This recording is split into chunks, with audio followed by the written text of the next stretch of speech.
Yo les postes, bienvenue dans cette nouvelle vidéo. Avant de commencer cette vidéo, les postos, comme vous le savez, zofoot.com, le site de maillots de foot pas cher, tous les maillots 2022-2023 de tous vos équipes préférées, ainsi que des survêtements, des débardeurs, des maillots d'entraînement, des casquettes et tout ce que vous voulez est disponible sur le site. Les postos, le lien est en description. Et promotion exceptionnelle jusqu'au 22 août, les postos. Les maillots du Paris Saint-Germain, domicile et extérieur, sont désormais disponibles. Le maillot gris qu'on vient de recevoir, magnifique les postos, exceptionnel, qualité incroyable les postos. N'hésitez pas, vous pouvez le floquer, le joueur de votre choix ou même votre prénom avec le numéro que vous souhaitez. Le maillot domicile aussi est disponible les postos, très bonne qualité, franchement rien à redire les postos. Promotion exceptionnelle jusqu'au 22 août.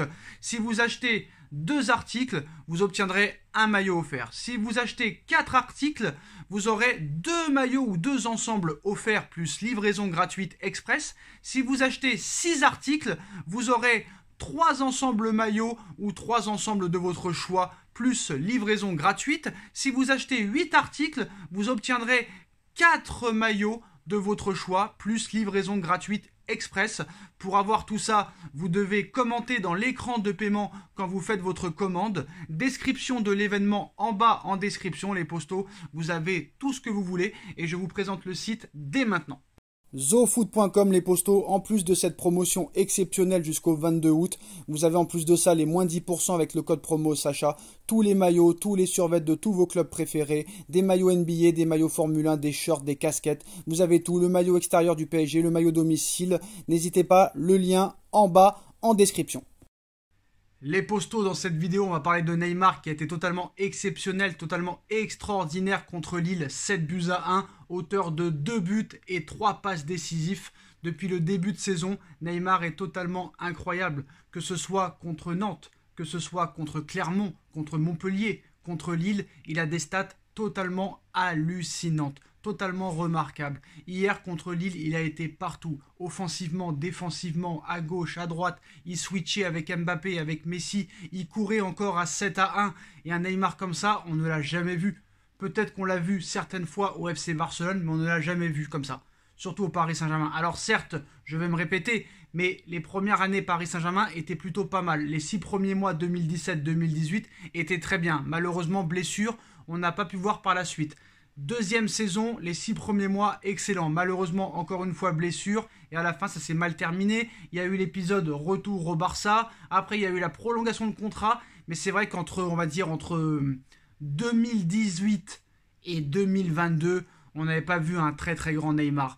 Dans les comportements, dans l'hygiène de vie, dans les choses qu'il faisait hors football, c'était assez catastrophique. On le voyait en surpoids, traîner sur les réseaux sociaux, sur Twitter, sur Fortnite, à 4-5 heures du matin, toujours une polémique, toujours un problème, toujours une situation, une histoire de viol, une histoire de départ, une histoire de procès contre le Barça, une histoire d'hygiène de vie, poker star, carnaval de Rio, anniversaire de sa sœur, anniversaire de lui-même, ça partait dans tous les sens et Neymar n'était plus réellement un joueur de football. Ça, très clairement, à juste titre, je l'ai bien signifié et j'ai toujours critiqué Neymar à juste titre. Comme j'ai critiqué Mbappé à juste titre, Marco Verratti à juste titre, tous les joueurs qui peuvent s'appeler Bichabou ou Kylian Mbappé, Neymar ou Abdou Diallo, c'est complètement la même chose pour moi.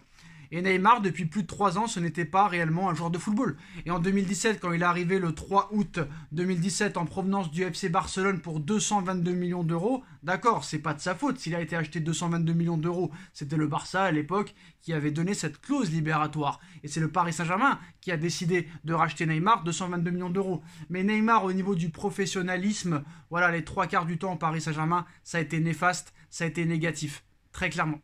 Et franchement, on n'y croyait plus. Très clairement, on n'y croyait plus. Et je pense même que la direction n'y croyait plus. Voilà. Le prince a voulu s'en débarrasser. Il y a quelques années, il y a eu le Covid qui est passé par là. Donc malheureusement, il est resté au Paris Saint-Germain.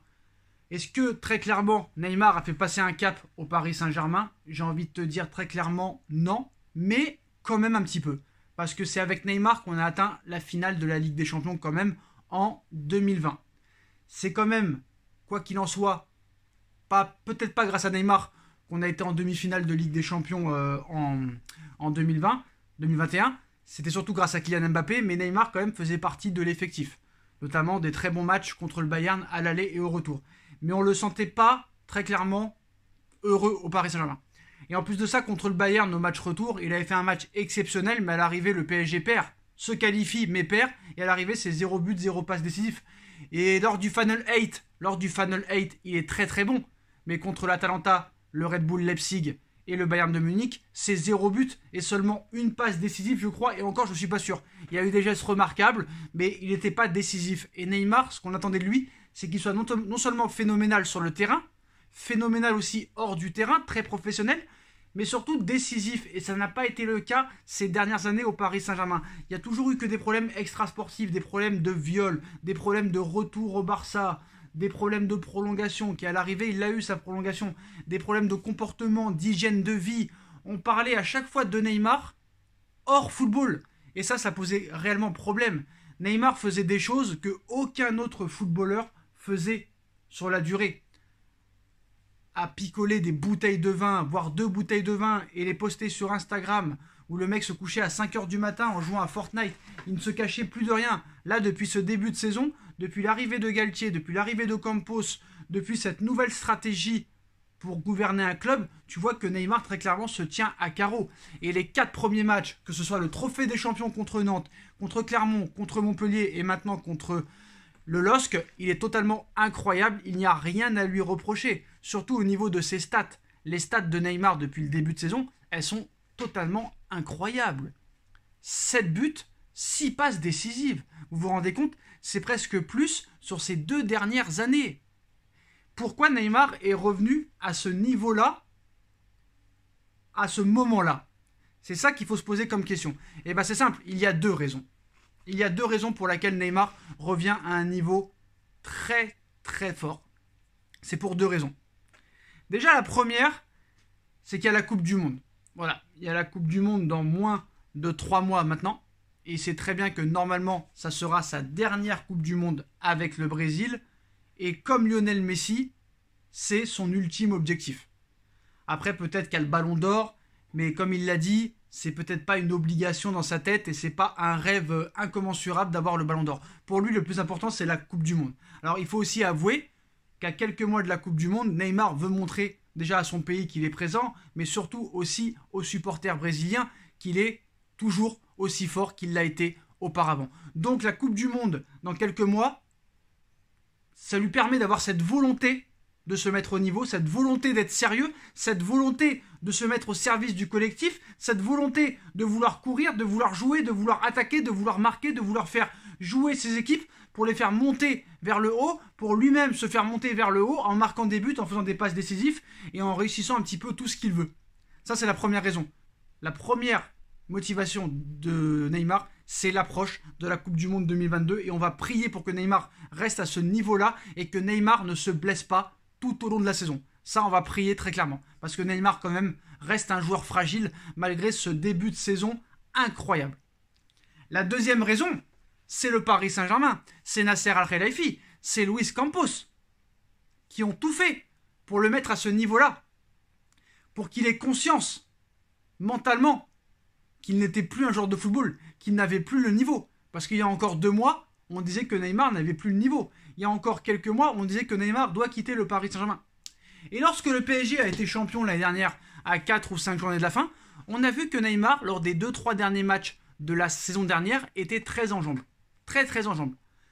Alors qu'est-ce qu'a fait Nasser Al-Khelaifi? Nasser Al-Khelaifi, dans une interview, il fait exprès de piquer Neymar. Le transfert le plus cher de l'histoire du football, 222 millions d'euros, il le pique en expliquant que aucun joueur n'est garanti à 100% de rester au Paris Saint-Germain. Est-ce que Neymar fera partie du nouveau projet? Pose la question. Nasser Al-Khelaifi répond: je ne peux pas le dire à 100% que Neymar fera partie du nouveau projet. Déjà là, il le pique. Parce que, en disant ça, aux yeux du président, Neymar n'est plus indispensable. Aux yeux du prince et aux yeux de QSI, les propriétaires du Paris Saint-Germain, Neymar n'est plus indispensable. Et très clairement, on met Neymar sur la liste des départs. Mais c'est faux. C'est un mensonge. C'est un mensonge pour que Neymar soit piqué au vif, que Neymar change de comportement et que Neymar leur dise: ah, vous voulez me virer? Vous allez voir, j'ai toujours mon niveau, je suis toujours aussi extraordinaire et quand je veux, je peux. quand je veux, je peux. Et je vais vous montrer. Et en faisant croire, très clairement, qu'ils veulent se débarrasser de Neymar, qu'ils veulent transférer Neymar, qu'ils veulent vendre Neymar, alors que Neymar, lui, n'a pas été mis au courant apparemment que le PSG voulait se séparer de lui. Très clairement, le Paris Saint-Germain, en adoptant cette stratégie de faire croire à Neymar qu'il ne veut plus de lui, Neymar se sent piqué. Neymar va se remettre en question totalement. Ça va pas lui faire de la peine cette fois. Parce que là, il y a la Coupe du Monde qui arrive, et il y a des objectifs, et il a tellement été plus bas que terre, il n'a tellement rien démontré lors de ces 2-3 dernières années, que le gars se dit, si vraiment je travaille, si vraiment je me bouge le cul, si vraiment j'ai une meilleure hygiène de vie, ne serait-ce qu'une saison ou deux, là je vais les faire démentir. Là je vais leur faire regretter d'avoir dit ces mots. Là, je vais leur faire regretter leurs paroles. Et c'est ça ce qui se passe. Ça a été une stratégie de la part du Paris Saint-Germain de faire croire à Neymar qu'il voulait s'en débarrasser pour piquer au vif Neymar et le faire changer. Le faire changer d'état d'esprit. Le faire changer sa vision des choses. Le faire changer au niveau du comportement, au niveau de sa gestion, au niveau de son physique. Et pour l'instant, ça marche très bien. Et le Paris Saint-Germain, pour moi, a eu raison d'adopter cette stratégie. Neymar va rester au Paris Saint-Germain, ça c'est clair, c'est net, c'est précis. Et très clairement, Neymar, à ce niveau-là, n'est pas loin d'être dans le top 3 des meilleurs joueurs du monde. Et oui, j'ai pas peur de le dire. Malgré que je l'ai critiqué, s'il reste à ce niveau-là, il sera pas loin du Ballon d'Or l'année prochaine. Mais malheureusement, avec Neymar, comme vous le savez, c'est le long terme. C'est sur le long terme qu'il va falloir juger. Et pas seulement sur 4 matchs contre Nantes, contre Lille, contre Clermont, contre Montpellier. Il va falloir qu'il fasse toute la saison comme ça, ou au moins les 3/4 de la saison comme ça, et surtout continuer toujours à être aussi décisif, surtout dans les gros matchs qu'attend le Paris Saint-Germain en Ligue des Champions et en championnat. C'est sur ça qu'on va juger Neymar. Mais Neymar, à ce niveau-là, a montré que quand il voulait, quand il se mettait au travail, quand il était sérieux, et quand il mettait de côté la fête, l'alcool, les femmes, et plus le football, voire à 100% le football, ça change un homme, ça change un joueur, et il retrouve son niveau. Messi lui a parlé. Ramos lui a parlé. Très bonne entente avec le coach. Plus la stratégie du Paris Saint-Germain de lui faire croire qu'il voulait s'en débarrasser. La Coupe du Monde qui arrive, ça rend un tout nouveau Neymar. Et même à 30 ans. Comme vous le savez, hein, le vin se bonifie avec l'âge. L'homme peut se bonifier avec l'âge aussi. Il n'est jamais trop tard dans la vie. Neymar nous le prouve, mais maintenant il va falloir qu'il le prouve sur le long terme. C'est pour ça qu'on va prier pour qu'il n'y ait pas de blessure. Voilà pourquoi Neymar est remonté dans son estime déjà. Et puis voilà pourquoi il est revenu à un niveau XXL en ce début de saison. 7 buts, 6 passes décisifs. C'est totalement incroyable les postos. Voilà les deux raisons pour lesquelles Neymar est revenu à un niveau acceptable. La Coupe du Monde et la stratégie de psychologie inversée qu'a adopté le Paris Saint-Germain envers lui en lui faisant croire qu'il allait partir. Voilà les postos, dites-moi en commentaire ce que vous en pensez du retour en fanfare de Neymar, le niveau de Neymar à l'heure actuelle. On like, on partage, on commente, on s'abonne et on se retrouve très vite pour une nouvelle vidéo les postos. Tchuss.